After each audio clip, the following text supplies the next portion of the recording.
Austraeoh by Imploding Colon, read by Deathlights. Chapter 70, Opening. Rainbow Dash swooped down over the two groups of ponies just as they joined down at the shore. More in the boats along the gravel beach. "I can't see any other way out," she exclaimed. "I think the rest of the water is, funneling through the tiny cracks in the walls. But as far as we're concerned, the river stops here." "Then all this travel was for nothing?" Amir hysterically exclaimed. "We should have tried burrowing away to the main Minotaur 4 hours ago," a stallion added. The many escapees filled the subterranean cavern with worry and murmur. Eventually Red Turnip Sr. whistled loudly and waved his hooves. "Hey!" he barked. "Settle down, every pony!" "Yeah!" Rexpot's voice squeaked from the edge of the boat from where he was perched.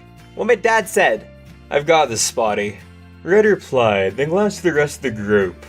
"Thanks to the Minotaur camp we lit on the way here, we've got enough food to last us several days. Between 24 Earth ponies, 4 unicorns, and a Pegasus, I'm sure that we can think a way out of here." "Yeah, involving what?" An old pony squawked.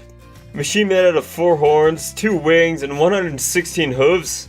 We're surrounded by solid rock, and God knows what that thing is made out of." As the group grumbled and moaned, Austraeoh paced along the wall, staring at the many fractured tools and shattered pieces of Minotaur design. "It looks to me as though the Minotaurs are trying fervently to chisel into the surface of the strange metal." He paused, squinting at the unblemished surface. "I don't think they even made a single dent." "Like that helps us any," Amir squeaked. "We don't even have enough tools to dig our way out of normal rock." "Perhaps digging isn't the key," one of the unicorns said. "If we can find a structural part of the cavern that's weaker than the rest, maybe we can dismantle it with a thermal magic spell." "Bring the whole of the Earth's surface crumbling down on us?" A stallion shouted. "I don't think so. Leave it to a unicorn to think with his horn first and his guts last." "Hey!" Red Turnip Sr. growled in the stallion's face. "He's only trying to help, just like Miss Dash. What have you or any of our friends done the whole trip except complain? I don't know about you, Red, but I would have been happy to die at the Minotaur's hands than rather in the deep center of the earth. That can be arranged, you know." "Oh yeah?"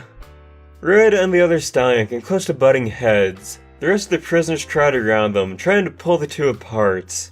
Rockspot was shouting desperately from where he was perched, while the unicorns were attempting to keep enough light shining on the noisy debacle. Astral sighed. He turned from the bedlam to gaze at the wall once more, but he was surprised to see Rainbow standing closely before it. "Miss Dash?" He cocked his head to the side, noticing a bright ruby glow wafting over the wall from where she stood.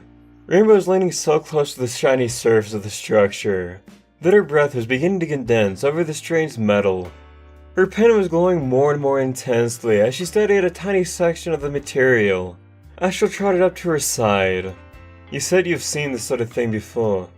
"Yes," she said quietly with a nod. In spite of the ruckus and tense scene behind her, she was oddly calm, even meditative. "Another part of Wintergate, beneath Winthrop actually."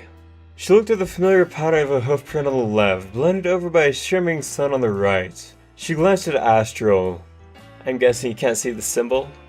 "Symbol?" Astral's brow furrowed. "What symbol?"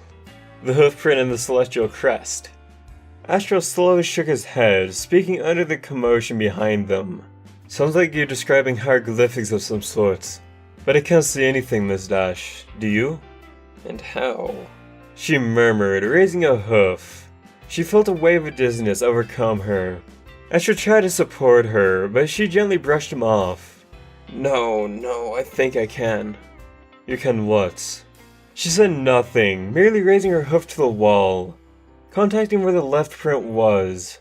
As soon as she did so, the glow from her pendant flickered into a bright strobe. She saw the solar bands in the crest on the right side lighten up from one swirl to the other. And then the symbol vanished. Rainbow Dash blinked. Astral gazed in a curious stupor. What just happened?" The cavern shook suddenly.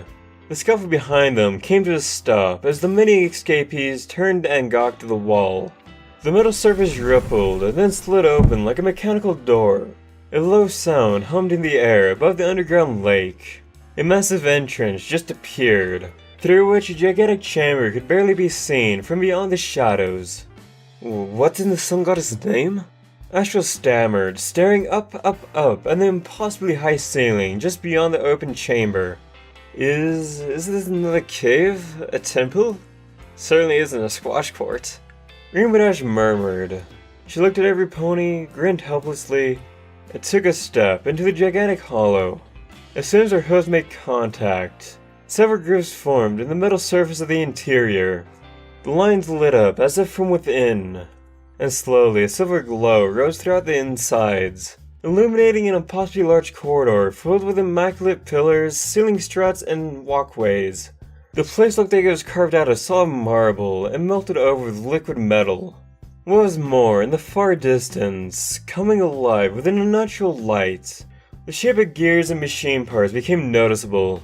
What is this place, Daddy? Rockspot said with a tremble. I don't know, son. Red Turnip said, gazing wide-eyed at the sight. He gulped and looked at Rainbow Dash. Every pony was looking at her. She gazed back at them and smiled awkwardly. So, anyone for open house?